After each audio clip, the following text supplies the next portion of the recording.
Kumusta sa inyong lahat? Dito naman tayo sa vlog natin ngayon gabi sa Batang Quiapo Order. Unang-una sa lahat, ito ay video teaser lamang para ma-update. Huwag kalimutan follow at subscribe ang channel. Dito nga si Tess ay nag-antay sa asawa niya si Regger na di mapakali ito.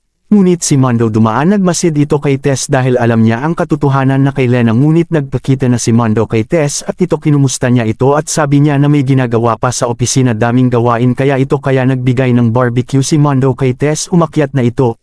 Ito si David ay nagpakita ng baril ito habang tulog si Camille kasi ayaw na niya maisahan ito sa mga pulis.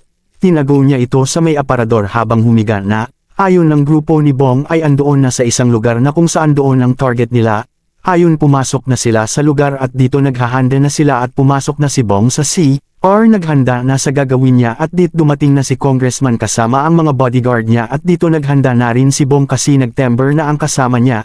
At ayon Damer Itso siya sa babae niya nagbigay ng pera ito. At ayon sinabihan siya sa kasama niya na huwag na natin ituloy Bong kasi marami silang, ngunit si Bong ay di pumayag kasi kilala niya si Chief Espinas kaya ituloy nila. At dito ay pumunta na si Bong kay Congressman at dito nagputukan na sa bar kung saan pilit ng grupo ni Bong na tumbahin si Congressman, ngunit natamaan si Bong ito sa braso at dito niligtas ito ng mga kasama niya. Dito umatras na sila ito dahil sa tama ni Bong at kasama niya at umalis na sila ito. Dito ay nagising si Santino dahil dumating na si Regger at sinabi ni Santino na may trabaho na ako tay, kaso parang nadismaya ito si Santino sa sagot ng tatay niya. Dito pumasok na si Regger sa kwarto at dito nakatulog na si Tess. Nag-iisip si Regger.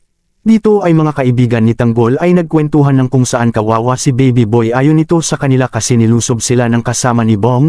Dito ay ginamo ni Bubbles si Tanggol para mawala na ang sakit nito sa ulo at sinabi ni Tanggol na di kami ang nauna, ang mga kasama ni Bong ang lumusob.